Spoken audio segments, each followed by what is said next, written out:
Hi, I'm Jill Chivers from Shop Your Wardrobe. And I'm Imogen Lamport from Inside Out Style. And we are back together again after a little while. Hello, Miss Blonde. Mrs. Yes. Blonde, I should say. Spelt a new and improved Imogen. Today we wanted to talk about something that actually interested me. I was reading a recent blog post that somebody had written about how they don't believe in understanding body shapes.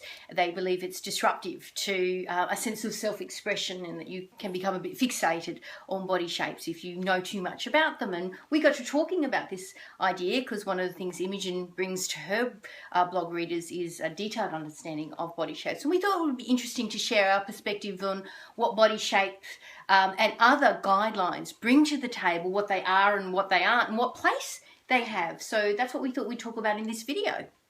Yes, so it's one of those things that, I know I've read things like that too, where it says you don't want to know your body shape and you don't want to know what colours suit you because then you can wear everything. And you, of course, wear everything. And, of course, you can wear everything.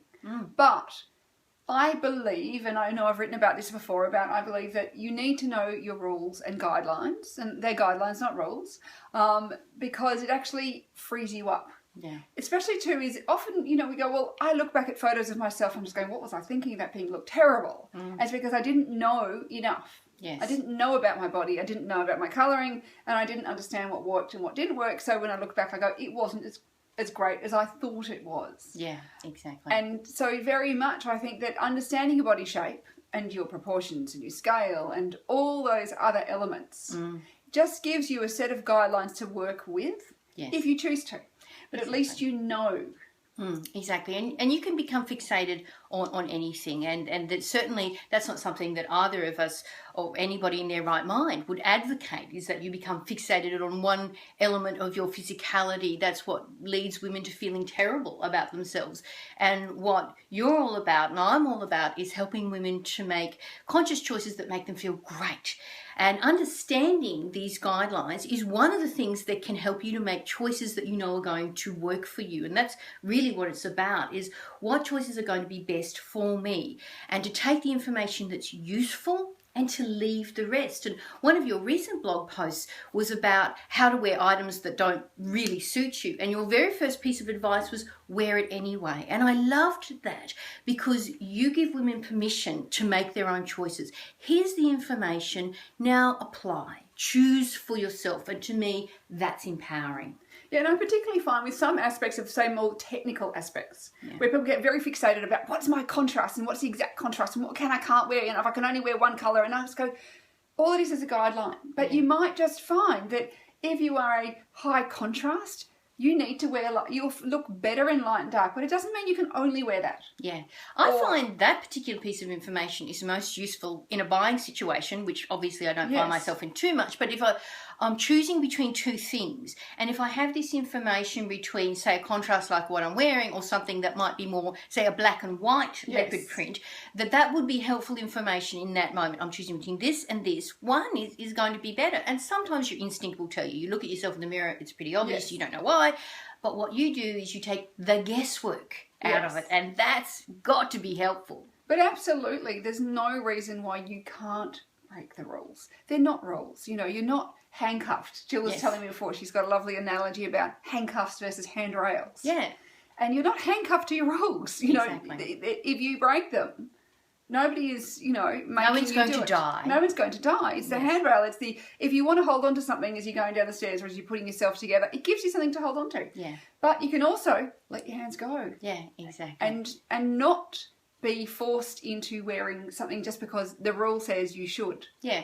But speaking of that, there is a place for these guidelines. Every master who mastered anything, whether it was painting or golf or Thai cooking, learned the rules and then broke them gracefully. And we were talking about Picasso being a wonderful example of somebody who learned a traditional style of painting and then abandoned it consciously, deliberately, and to the world's betterment in terms of the great artistry that Picasso brought, whether you love his artwork or not. He was an innovator, but he knew the rules. Yes. He knew the rules first, and then he broke them. And that's what made him a master versus an amateur who just breaks the rules unknowingly without even sometimes knowing they exist. Yes. And like, as much as, both Jill and I will break our rules, is we're both sitting in here in our colours. Because we look better in these colours. And we know, we've looked at ourselves in the mirror that many times, that we know that when we're wearing the colours that flatter us, that it's a nicer look. It's more harmonious. Yeah. And I think that's where the rules come in, but it doesn't mean we have to stick to them like glue.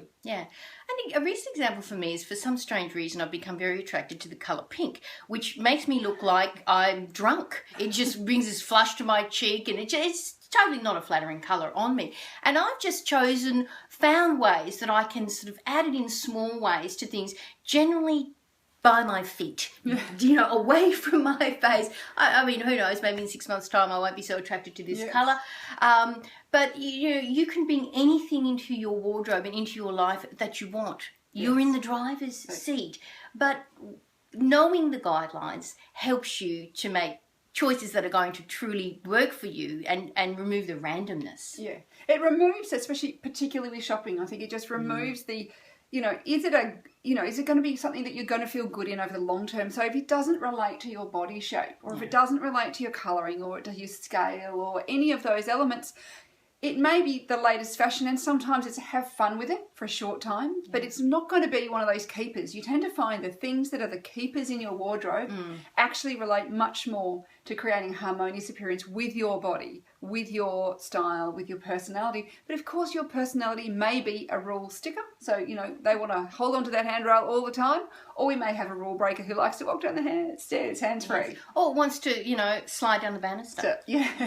So it is one of those things. But I'll often find is the things, if you look in your wardrobe at what are the things that have hung around the longest, what are the things that you've enjoyed wearing the most, what are the things that you've got the best value from, I bet you they'll actually be working with a whole lot of elements of you, and that is why you love them so much. It's because they work, and it's because they do actually work with your rules as such. Yeah, and to me, the guidelines are just useful, potentially random information until applied to your life. And that's when they come to life and have their most value, is take them and apply them and use what's useful and leave the rest. It's perfectly okay not to take every bit of input, every bit of education about colour and style and value contrast and colour contrast, and apply all that in one go or in 1 year to your life. You may want to pay attention to certain things at certain times, and other times those things may seem less important to you. And all those choices are yours, and to me that's what makes clothing